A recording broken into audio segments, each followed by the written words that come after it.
안녕하십니까, 블스입니다. 자, 오늘 자말인 9번째 시간. 오늘은 레이블 뷰하고 버튼 뷰에 대해서 살펴보는 시간을 갖도록 하겠습니다. 자, 레이블하고 버튼은 우리가 굉장히 많이 쓰이는 뷰로서, 레이블 같은 경우에는 간단하게 글자를 출력할 수 있는 뷰로서 굉장히 많이 쓰이고요. 버튼은 우리가 어떤 이벤트를 발생할 때, 어떤 동작을 하고자 할 때, 그럴 때 굉장히 흔하게 쓰는 뷰입니다. 자, 먼저 레이블부터 살펴보도록 할 텐데요. 레이블은 여러 가지 속성들, 프로퍼티로 다 존재를 합니다. 그래서 이거 보시면 뭐 텍스트, 마진, 패딩, 백그라운드, 컬러, 다음에 호리젠탈 텍스트 얼라인, 가로에서 텍스트 정렬, 그다음에 폰트 사이즈, 폰트 어트리뷰트, 폰트를 볼드체로 할 거냐, 이탈릭체로 할 거냐, 그다음에 텍스트 컬러, 컬러도 정할 수가 있겠고요. 이런 성질들을 기본적으로 갖고 있습니다. 자, 그리고 정렬에 관한 것도 갖고 있는데요. 지금 이게 전체 레이아웃은 스택 레이아웃입니다. 스택 레이아웃에서 이렇게 하나씩 하나씩 아래로 쌓아 나갈 때 스타트 처음에 붙일 거냐, 그 다음에 여기 보면 엔드가 있죠. 끝에 붙일 거냐, 아니면 센터 가운데 붙일 거냐, 아니면 필도 있습니다. 필은 뭐냐면 좌우로 꽉 채울 거냐. 이런 기본 정렬에 관한 내용도 있고요. 자, 그리고 이런 거 보시면 쌓을 때 위아래로 쌓는 것이 아니라 어떻게 옆으로 쌓을 수도 있어요. 옆으로 쌓을 때 호리젠탈 옵션, 가로의 옵션을 센터 앤 익스펜드를 주면 지금 레이블이 3개가 있는데요. 3개를 똑같이 면적을 이렇게 균등 분할을 해서 어떻게 그 균등 분할한 거에서 어디 센터 가운데에 이렇게 배치를 시킬 수도 있겠습니다. 여기는 지금 센터 앤 익스펜드가 나왔는데요. 뭐 스타트 앤 익스펜드도 있습니다. 스타트 앤 익스펜드는 뭐겠어요?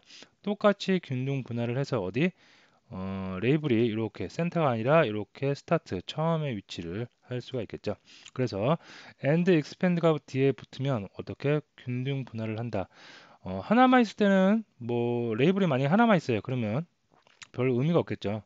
그죠? 근데 두 개 이상이 있으면 이렇게 서로 똑같이 사이좋게 면적을 나눠 가져서 그 나눠 가진 거 안에서 센터를 할 거냐, 스타트를 할 거냐, 엔드를 할 거냐에 따라서 위치가 정해질 수가 있겠습니다.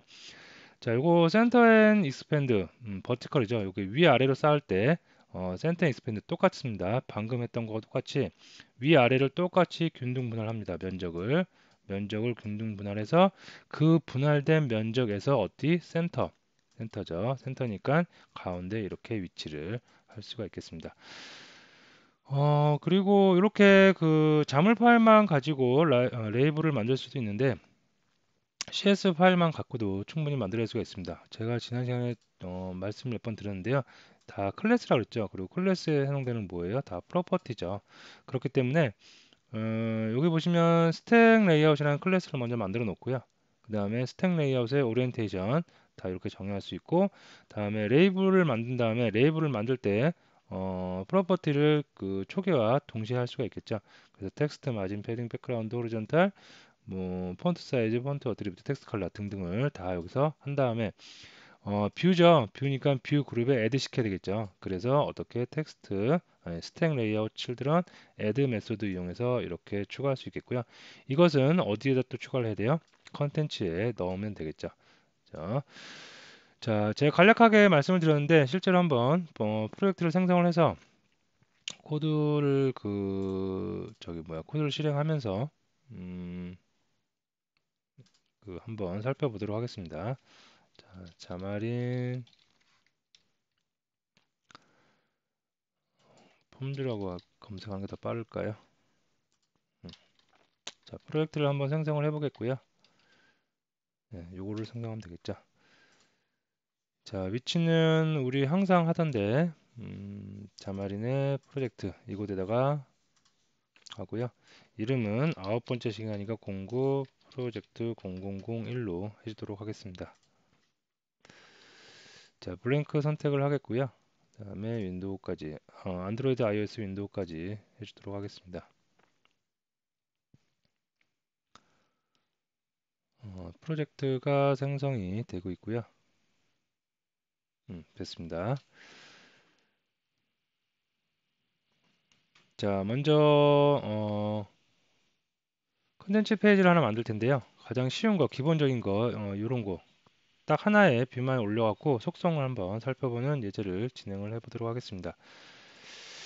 자, 보시면 여기 보면 메인 페이지가 있는데요. 이 메인 페이지 그대로 두고 새로운 것을 하나 만들어 보도록 하겠습니다. 자, 컨텐츠 페이지를 하나 만들기 위해서 여기서 추가해 주면 되겠죠. 그래서 추가해서 컨텐츠 페이지 하나 만들어 두도록 하겠고요. 컨텐츠 페이지의 이름은 뭘로 할까요? 지금 레이블을 실습하고 있으니까 레이블 ex라고 클래스를 하나 만들어 주도록 하겠습니다. 자, 이렇게 만들면 자물 파일하고 뭐가 생성이 되냐면 클래스 파일 같이 생성이 되겠죠. 자, 지금 우리는 자물 파일만을 이용해서 레이블을 만들면 되기 때문에 조금 CS 파일은 닫아도 되겠고요. 다음에 실행을 처음에 하면 어디 메인 페이지가 아니라 이제 내가 만든 레이블 ex를 페이지를 만들어야 되기 때문에 좀 고쳐주도록 하겠습니다. 자, 됐습니다. 자, 이곳에서 이제 레이블을 한번 여기서 스택 레이아웃이죠. 기본적으로 스택 레이아웃인데 스택 레이아웃에 레이블을 만들어서 기본적인 속성들을 한번 보도록 하겠습니다. 자, 레이블 클래스입니다. 그래서 레이블을 한번 만들어 보면 되겠고요. 여기 이제 프로퍼티로 존재하는 게 텍스트, 가장 기본적인 거 텍스트 레이블 01이라고 한번 해보도록 하겠습니다. 자, 그 다음에 여기까지 한번 해보고 한번 확인해 볼까요? 네, 이렇게 한번 확인해 보면 스택 레이아웃의 기본적인 오리엔테이션은 기본적으로 버티컬입니다. 그래서 위에서 아래로 쌓는 모양이 될 수가 있겠고요. 자, 요거를 한번 안드로이드 에뮬레이터를 실행을 시켜서 시작을 한번 어떻게 뜨는지 보도록 하겠습니다. 자, 아까 말씀드렸듯이 레이블은 텍스트를 출력하기 위한 가장 간편한, 쉬운, 간단한 도구라고 여러분이 보시면 되겠고요. 특별한 내용 없이 그냥 내가 타이핑한 대로 바로바로 출력이 된다고 보시면 될 듯합니다. 제 PC가 그렇게 좋은 사양은 아닌데 그렇다고 떨어지는 건 아니고요. 그런데 에뮬레이터를 키면 굉장히 팬이 굉장히 시끄럽게 막 돌아갑니다.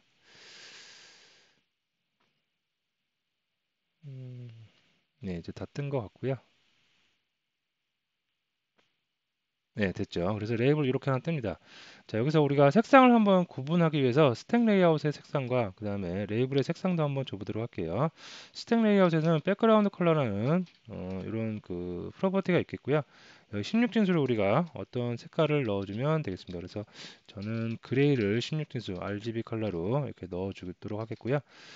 자, 레이블에는 마진을 한번 넣어볼까요? 그래서 마진을 좀 과하게 한 30 정도 넣어 보도록 하겠고요. 그 다음에 패딩과 마진은 지난 시간인가요? 제가 설명을 한번 드렸죠. 안쪽 여백 패딩, 바깥쪽 여백은 마진이라고 그랬습니다. 자, 그래서 이렇게 하거나 저장하니까 어떻게 돼요? 벌써 30과 10이 떨어져서 밑으로 떨어진 모습을 볼 수가 있겠고요. 자, 구분하기 위해서 백그라운드 컬러도 한번 줘볼게요. 백그라운드 컬러는 아까 장표를 보면 노란색이었죠. 그래서 노란색으로 빨간색과 그린색을 합치면 노란색이 되니까 이렇게 해주고 파란색은 패드 이런 색으로 한번 구분을 해보겠습니다. 자, 이렇게 되는 겁니다. 그죠? 자, 요거 조금 구분하기 위해서 좀 내려볼까요? 좀 보기 편하게 이렇게 내려보고요. 자, 그 다음에 또 뭐 줄까요? 텍스트 얼라인도 있어요. 그래서 호리존탈 가로에 어떻게 텍스트 얼라이먼트 가로 정렬해서 텍스트를 어떻게 정렬할 건지를 결정하는 건데요. 센터하고 엔드하고 스타트가 보입니다. 스타트는 기본적으로 우리가 지금 현 상태 이거겠고요. 그 다음에 또 뭐가 있었어요? 센터가 있었죠. 센터 뭔지 아시겠죠? 가운데 오도록 하고 다음에 엔드도 있겠죠. 엔드는 끝에 이렇게 올 수가 있겠습니다. 자, 그래서 이렇게 여러분이 설정을 해서 쓰시면 될 것 같고요. 그 다음에 폰트 사이즈 같은 것도 있어요. 폰트의 크기를 결정할 수가 있겠습니다. 그래서 이 정도 하면 좀 더 커질까요? 네, 커질 수 있겠고요. 다음에 텍스트, 이거 먼저 해볼까요? 폰트 어트리뷰트, 볼드, 이탈릭, 논이 있는데요. 볼드라면 어떻게 두꺼워질 수가 있겠죠. 네, 이렇게 되겠고, 다음에 텍스트 컬러 정도 한번 더 해보도록 하겠습니다. 텍스트 컬러를 빨간색으로 해보면 이렇게 보면 어떻게 돼요? 빨간색으로 바뀔 수가 있겠습니다. 자, 그래서 지금까지 살펴본 게 이제 레이블의 기본적인 텍스트에 대한 속성이라고 볼 수가 있겠죠. 그래서 굉장히 직관적으로 이름도 직관적으로 잘 지어놨고요. 그 다음에 정렬, 뭐 센터, 스타트, 엔드 직관적으로 잘 해놨기 때문에 여러분들이 한 번씩 실습을 해보시면 그리 어렵지 않게 하실 수가 있을 겁니다. 자, 이런 게 있고요. 그 다음에 또 이런 것도 한번 해볼게요. 이거는 이제 간단하게 하나의 그 레이블만 이용해서 해본 건데요. 레이블을 좀 여러 개 만들어서 이거 좀 지울까요?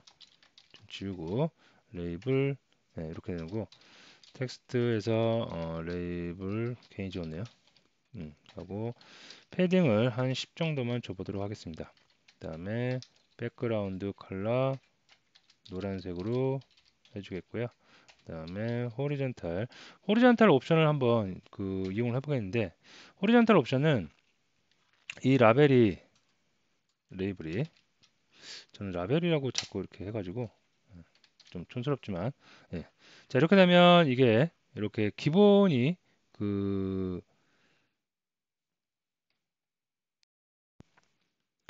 필입니다. 필. 그래서 호리전탈 옵션이라는 게 있는데요. 자, 이거 한번 그냥 코딩을 해보고 한번 보면 쉽게 이해될 수 있습니다. 자, 필이라는 거 있어요. 자, 필이라는 걸 딱 주면 결과를 보면 별 변화가 없습니다. 이게 디폴트라 그래요. 네, 필 꽉 채우는 겁니다. 근데 난 꽉 채우기 싫어요. 그러면 이거를 좀 복사를 해서 비교를 한번 해보도록 하겠습니다. 자, 이렇게 해서 나는 꽉 채우기 싫어요. 요거 2, 3, 4로 한번 바꿔보도록 하겠습니다. 꽉 채우기 싫다. 그러면 어떻게 스타트가 있어요. 그러면 그 텍스트 크기만큼만 어떻게 이렇게 스타트 첫 번째 놓을 수가 있겠고요. 나는 이번에는 엔드 끝에 놓고 싶어요. 그 열의 그 행의 끝에 그죠 이렇게 기본적으로 스택 레이아웃에 쌓기 때문에 위에서 아래쪽으로 쌓아 나가는 거죠. 거기서 기본 디폴트가 필이에요. 레이블의 기본 그 호리젠탈 옵션은 필이기 때문에 꽉 채우는데 나는 싫다. 첫 부분에만 스타트 부분에만 채우고 싶다. 그러면 스타트, 엔드 부분에만 채우고 싶다. 엔드. 자, 센터도 있겠죠. 그래서 센터를 놓으시면 어떻게 이렇게 가운데만 놓는 위치하는 정렬을 만들어낼 수도 있겠습니다. 자, 이번에는 지금 스택 레이아웃을 보면 스택 레이아웃의 기본의 오리엔테이션이 버티컬이기 때문에 위에서 아래로 지금 쌓고 있습니다. 근데 나는 이거를 방향을 바꿀 수가 있어요. 가로로 쌓겠다. 그럼 어떻게 되냐면 이렇게 가로로 쌓아 놓을 수가 있겠는데요. 가로로 쌓을 때 요 기본 아까 세로로 쌓을 때는 옆으로 가는 호리젠탈 옵션이 필이었죠. 그래서 옆으로 꽉 채웠는데요. 가로로 쌓기 때문에 이번에는 세로로 꽉 채우는 결과를 만들어낼 수가 있겠습니다. 그래서 호리젠탈로 하면 이제 호리젠탈 옵션보다 이제 버티컬 옵션이 좀 중요할 수가 있겠죠. 그래서 버티컬 옵션을 한번 줘보도록 하겠습니다. 이렇게 그 다음에 좀 카피를 할까요? 이렇게 하면 어떻게 돼요? 버티컬 가로로 쌓는데 세로를 이렇게 스타트 첫 부분에만 놓을 거냐, 범위를 선택할 거냐, 아니면 엔드 끝에만 할 거냐, 센터 가운데 할 거냐, 필이 기본이라고 했죠. 이렇게 다 전부 다 채울 거냐, 이렇게 선택을 할 수가 있겠고요. 그 다음에 이런 거 한번 해볼까요? 자, 센터 익스펜드가 있는데요. 자, 이거를 전부 다 한번 적용을 해볼게요. 네, 이렇게. 그럼 어떻게 되냐면 버티컬 예, 이 상태에서는 별 효과가 없죠. 이게 지금 그 가로로 돼 있어서 그래요. 가로로 되는데 위아래로 뭐 그 다른 차일드 뷰가 없기 때문에 익스펜드를 해도 별 효과가 없습니다. 그래서 이거를 버티컬로 바꾸면 효과가 나타날 수가 있겠죠. 자, 버티컬로 바꾸면 위아래로 쌓아요. 위아래로 쌓았는데 어떻게? 면적을 나누는 거죠. 요게 지금 레이블이 몇 개인가요? 네 개죠. 네 개가 똑같이 전체 면적을 기준으로 해서 이렇게 면적을 나눈 다음에 그 나눈 거에 어디? 센터에 위치하겠다는 얘기예요. 그죠? 그래서 센터 익스펜드 해서 똑같이 균등 분할해서 면적을 나눠 가질 수도 있겠습니다. 자, 이렇게 해서 여러분들이 그 기본적인 텍스트 속성하고 이 정렬에 관한 거 있잖아요. 요거를 장표를 좀 보면 정렬에 관한 거 정렬에 관한 거는 스타트 엔드 센터는 필은 뭐 별 특별한 거 없을 겁니다. 그래서 가로 그 버티컬 오리엔테이션 옵션이 세로 정렬이냐 가로 정렬이냐에 따라서 스타트 처음에 위치하고 엔드 마지막에 위치하고 센터 가운데 위치하고 필 꽉 채우고 필이 기본이라고 했습니다. 요거는 별로 어려움이 없는데 요거 센터 앤 익스펜드 그죠? 이거는 나를 포함하고 있는 분모의 정렬이 오리엔테이션이 호리전탈이나 버티컬에 따라서 세로로 쌓을 때 또는 가로로 쌓을 때 면적을 균등 분할한다는 거. 이 익스펜드는 그냥 머릿속에 균등 분할한다. 그죠? 한 개 있을 때는 별 의미가 없고요. 두 개 이상의 차일드가 있을 때 서로 면적을 똑같이 나눠 가지면서 뭐 한다. 그죠? 배치한다. 그래서 센터 자리에는 익스펜드는 균등 분할이라고 그냥 생각하시면 될 것 같고요. 센터 자리에는 스타트 엔드 그다음에 뭐 그 센터 등이 올 수 있다는 거 그거를 알아두시면 되겠습니다. 자, 지금까지 우리가 자물 파일만 갖고 이용을 했는데요. 뭐 그 CS 파일 갖고도 이렇게 할 수가 있어요. 그래서 스택 레이아웃 만들고 그다음에 레이블 만들고 그다음에 스택 레이아웃에 레이블을 붙이는 거. 이것도 간단하게 한번 해보면 자, 좀 정지하고 파일을 또 만들어야 되겠죠. 그래서 추가해서 새 항목에 컨텐츠 페이지 이번에는 레이블 뭐랄까요? CSEX라고 하도록 하겠습니다.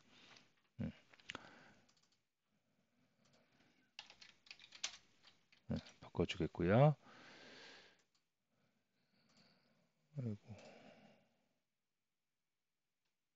네, 이 파일이 아니죠. 네, 자, 새로 만들었는데요. 새로 만든 거 요거 여기서 이걸 사용하지 않겠다는 얘기입니다. 그래서 깨끗이 지우겠고요. 그 다음에 CS 파일 가지고 여기서 한번 만들어 보도록 하겠습니다.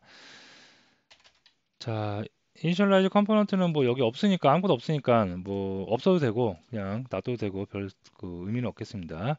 자, 먼저 스택 레이아웃을 먼저 만들어 볼게요. 그래서 스택 레이아웃 클래스니까 객체 그냥 생성하듯이 생성을 하시면 되겠습니다. 뭐 별로 특별한 건 없겠고요. 그래서 스택 레이아웃을 그 생성을 하겠고요. 생성과 동시에 우리는 생성자의 그 아니 그 프로퍼티를 초기화해 줄 수 있겠죠. 그래서 백그라운드 컬러는 컬러 지금 스택 레이아웃을 하고 있어요. 컬러에 뭐 from hex에서 16진수로 아까 노란색 그레이 색깔이었나요? 네, 이렇게 해주겠고요. 자, 그 다음에 또 오리엔테이션도 기본적으로 오리엔테이션은 버티컬인데요. 스택 레이아웃 점 스택 오리엔테이션이죠. 스택 오리엔테이션 점 어떤 거 버티컬이 기본이기 때문에 안 해줘도 되는데 그냥 일단 한번 해주고 가도록 하겠습니다. 자, 이렇게 스택 레이아웃을 먼저 만들고요. 그 다음에 레이블도 클래스죠. 그래서 이렇게 클래스 01이라고 해주겠고요. 레이블 만든 다음에 또 마찬가지로 프로퍼티 바로 초기화해 주도록 하겠습니다. 자, 텍스트 같은 경우에 텍스트 프로퍼티가 있겠고요. 레이블 01 자, 그 다음에 또 마진 같은 경우도 있겠죠. 마진 한 30 줘볼까요? 그 다음에 패딩 마진의 친구 패딩도 있겠고요. 그 다음에 백그라운드 컬러 점 저는 이 16진수라는 게 가장 좋더라고요. 이런 거 말고 뭐 여러 가지 RGB도 있고요. 여러 가지 컬러가 있는데 취향껏 쓰시면 되겠는데요. 저는 이 16진수가 가장 좀 명확하게 한다고 그럴까요? 제일 좋은 것 같아서 자주 씁니다. 자, 그다음에 뭐 텍스트 정렬도 있었어요. 그래서 호리전탈 텍스트 얼라이먼트 해서 텍스트 얼라이먼트 점 센터 다 상수로 표현되어 있겠죠. 그래서 센터 주겠고요. 그 다음에 폰트 사이즈 같은 경우도 결정을 할 수가 있습니다. 그래서 폰트 사이즈 좀 키워보겠고 다음에 뭐 했었죠? 아까 폰트 어트리뷰트 같은 거 그죠? 폰트 어트리뷰트 점 볼드로 한번 처리를 해주고 있고요. 텍스트 컬러를 안 했네요. 텍스트 컬러는 컬러 from x에서 빨간색으로 해볼까요? 네, 이렇게 해주도록 하겠습니다. 이 정도 해줄게요. 자, 여기 끝냈으니까 네, 세미콜론 찍어줘야 되고요. 자, 이렇게 해서 스택하고 그 저기 뭐죠? 이거 빼먹었네요. 네. 스택하고 이렇게 레이블 만들어 놨고요. 스택 레이아웃에 그 레이블을 담아야 되겠죠. 그래서 스택 레이아웃 네 children.add method에서 어떤 거 레이블을 담도록 하겠습니다. 자, 그 다음에 이 스택 레이아웃도 또 담아야 되겠죠. 스택 레이아웃은 어디 담아요? 이 클래스의 어디 컨텐츠에다가 스택 레이아웃을 담도록 스택 레이아웃을 담도록 하겠습니다. 예. 자, 이렇게 하고 나서 한번 탑재를 해볼까요? 자, 실행을 해보면 레이블이 하나가 나올 수 있겠죠.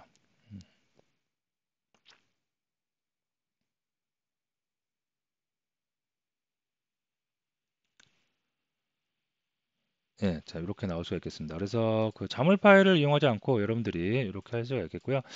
어, 지난 시간인가 지지난 시간에 제가 잠깐 설명드렸는데 여기 그 뭐죠? 자물 파일에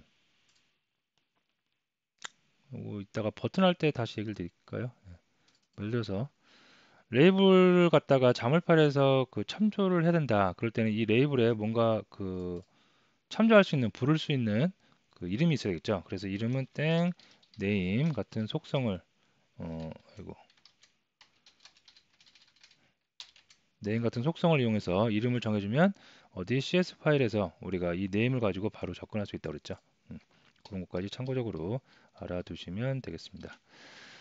자, 이제 다시 장표로 오도록 하겠습니다. 그래서 레이블은 간단하게 그 텍스트를 출력하는 것으로서 유용하게 쓰이니까 여러분이 잘 알아주시면 될 것 같고요.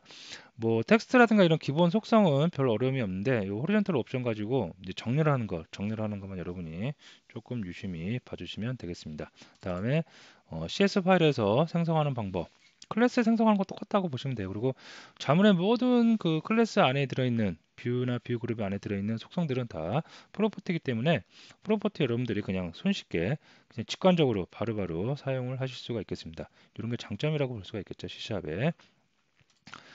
자, 다음에 버튼 한번 알아보도록 할게요. 자, 버튼도 뷰인데요. 레이블하고 마찬가지로 버튼도 텍스트 기본적인 속성들이 있는데 버튼의 주요 그 기능은 어떤 거 버튼을 클릭을 했을 때 그죠? 이벤트가 발생을 하고 버튼을 클릭을 하면 이벤트가 발생을 하죠.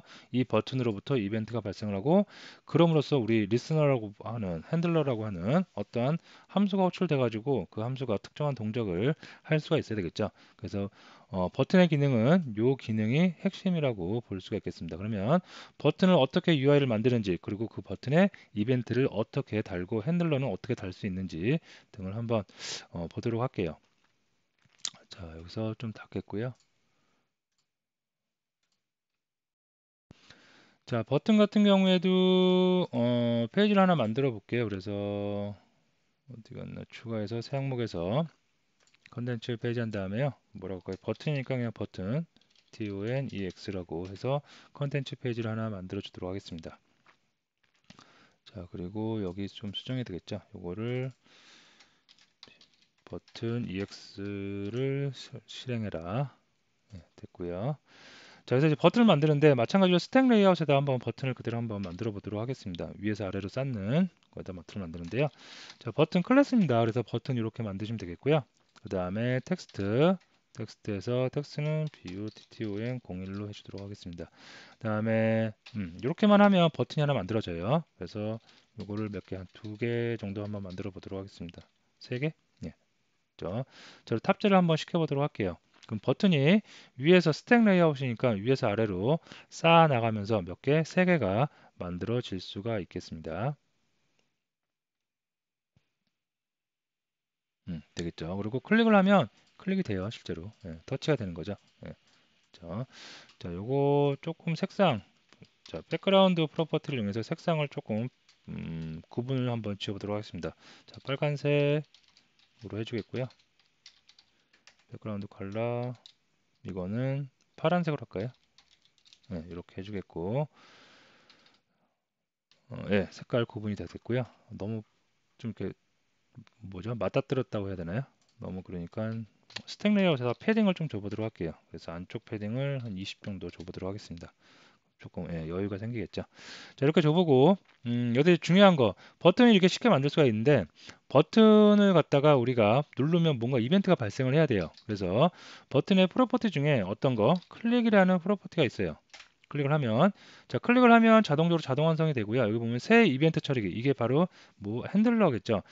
버튼을 클릭했을 때 어떤 처리를 하라라고 함수를 하나 만들어주는 새 이벤트 처리기입니다. 그래서 딱 클릭을 하면 자동으로 버튼 클릭드가 이렇게 나올 수가 있겠습니다.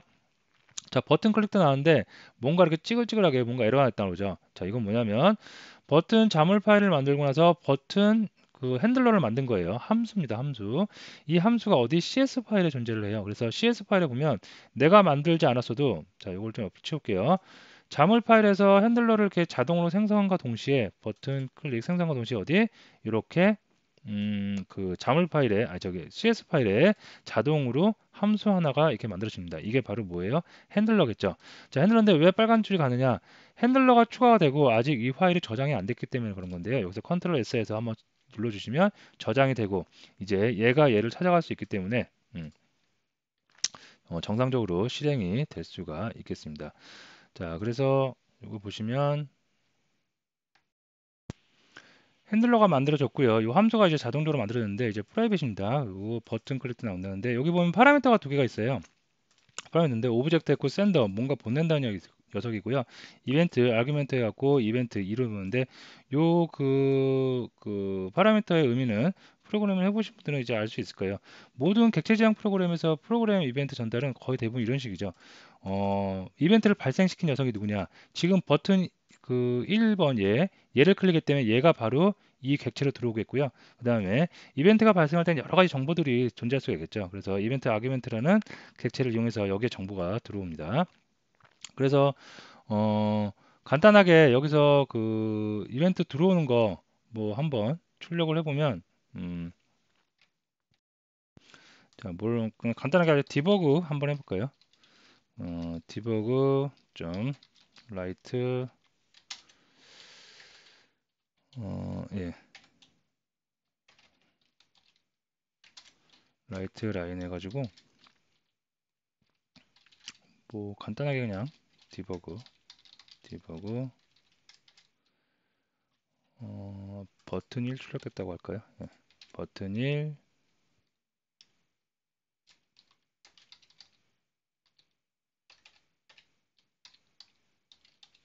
컬렉트라고만 해볼까요? 예, 이렇게 한번 해주도록 하겠습니다.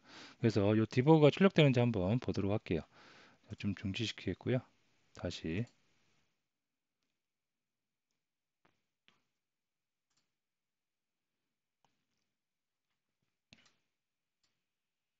예, 그러면 디버그 출력에 한번 클릭을 한번 해보도록 하겠습니다. 그러니까 디버그 버튼 클릭드 예, 출력되는 것을 볼 수가 있겠죠.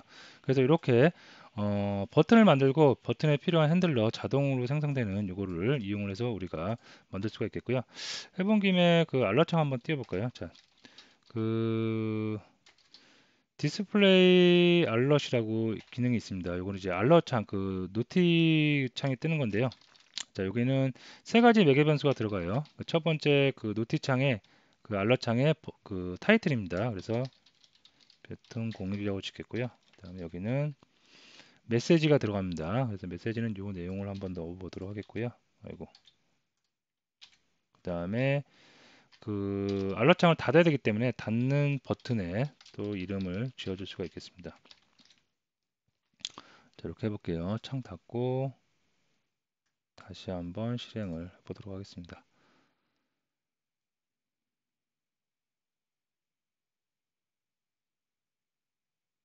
네, 됐죠. 자, 버튼을 누르면 예, 여기 디버그 나오고 이제 알럿 창이 떴죠. 그래서 타이틀, 다음에 내용, 다음에 클로즈 버튼. 클로즈 누르면 이렇게 달 수가 있겠고요.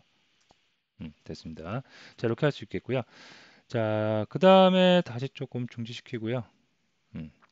중지를 시키고 버튼을 지금 한 개만 이제 클릭을 만들었는데 자, 여기도 만들어 볼게요. 그러면 클릭해서 또 이거 할 수 있는데 자동으로 이렇게 뒤에 꼬리가 1번, 2번 붙습니다. 그리고 CS 파일 보면 자동도 1번, 2번 붙죠. 그죠? 그리고 요거를 또 클릭해서 어떻게 하면 또 2번이 자동적으로 이렇게 붙어 나갈 수가 있겠습니다. 근데 저는 개인적으로요. 이게 자동으로 붙어 나가면 1번, 2번 뭐 이것도 나쁘진 않습니다. 나쁘진 않은데 이왕이면 버튼의 이름을 좀 많이 이용을 해요. 그래서 저는 좀 이렇게 하는 경향이 있습니다. 이건 개인적인 취향이기 때문에 여러분들 나름대로 하시면 됩니다. 저는 버튼의 이름하고 조금 똑같이 이렇게 버튼 1번이 클릭됐다, 버튼 2번이 클릭됐다, 버튼 3번이 클릭됐다. 이런 이름을 좀 많이 선호하기 때문에 이렇게 좀 바꿔주고요. 자동으로 생성되는 것도 좋긴 한데 이렇게 바꿔주고, 바꿔주면 얘 이름도 바꿔줘야 되겠죠. 그래서 버튼 01, 버튼 02 지워줘야 되겠고요. 버튼 03 이거 지워주면 되겠죠. 예, 그래서 똑같이 이름만 맞춰주면 되기 때문에 이런 이름을 저는 또 좀 더 선호하는 경향이 있습니다. 다시 실행을 해서 정상 동작을 하는지 한번 보도록 할게요.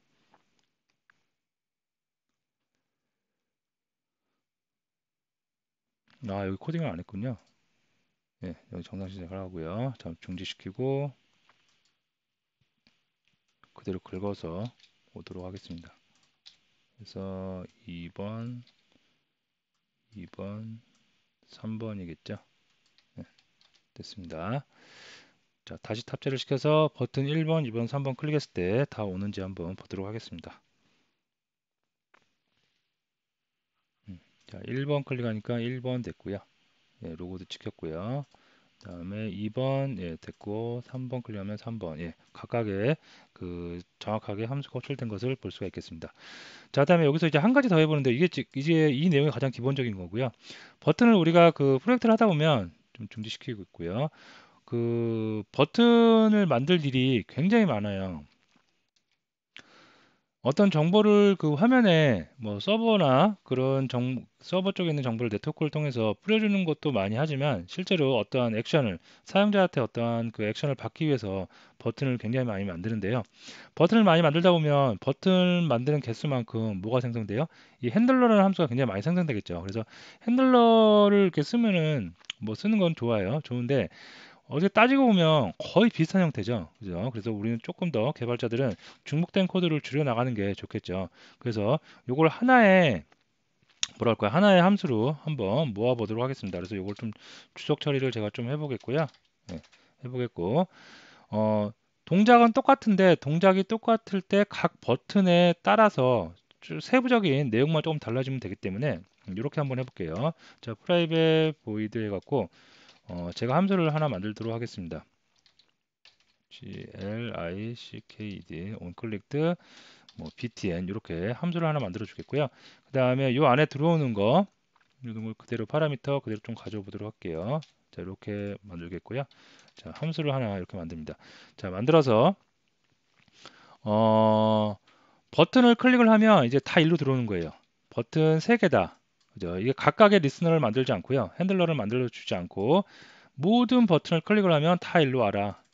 이렇게 제가 수정을 좀 하도록 하겠습니다. 그러면 이 버튼을 어떤 버튼을 눌러지던 간에 이제는 이쪽으로 다 들어옵니다. 여기로 온클릭드 버튼 들어오는데 그러면 이 온클릭드 버튼에서는 분기를 해야 돼요. 어떤 분기? 버튼 1번이 만들어졌는지 버튼 2번이 만들어졌는지 버튼 3번이 클릭됐는지를 알아야 되겠죠. 그래서 여기서 이제 버튼에 각각의 이름을 한번 줘보도록 할게요. name btn01이라고 주겠고요.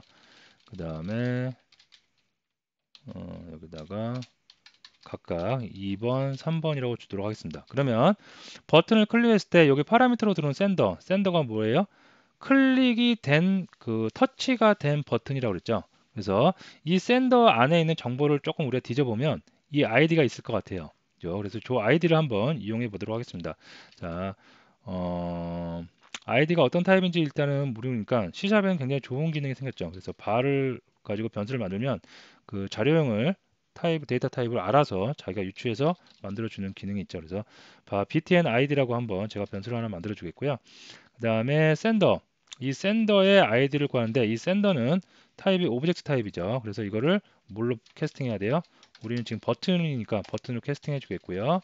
그 다음에 또 이거를 여기서 이 전체로 버튼으로 만든 거에서 뭐 아이디를 구해올 수가 있겠습니다. 그러면 지금 내가 클릭한 거 1번을 클릭했냐, 2번 클릭했냐, 3번 클릭했냐에 따라서 그 버튼이 들어오고요. 그 버튼이 갖고 있는 아이디를 가져올 수가 있겠습니다. 자, 그래서 이제 조건문으로 한번 if 문문 같은 거로 한번 비교를 해보면 되겠죠. 그래서 btn id가 btn id가 뭐뭐와 같다면 btn01 이 녀석 바로 참조할 수 있다고 했습니다. 그죠? 바로 이 녀석의 뭐랑 같으면 id하고 같으면 아이디가 같으면 그럼 뭐예요? 1번 버튼이 눌러진 거겠죠. 그죠? 그래서 여기다가 뭐좀 가져오도록 하겠습니다. 1번 버튼이 눌러졌어요. 이렇게 로고 찍고 알러창 좀 되겠고요. 자, else if 해서 어떻게 해요? 이번에는 btn 아이디가 눌러진 그 오브젝트 버튼의 아이디가 뭐랑 같으면 2번이랑 같으면 2번이 눌러진 거겠죠. 그래서 2번이 눌러진 경우 그 다음에 else if 해서 이번에는 뭐예요? 3번이 눌러진 경우겠죠. 그래서 똑같이 3번이 눌러진 경우 네, 이렇게 구분을 할 수가 있겠습니다. 그래서 3번으로 좀 바꾸면 되겠죠.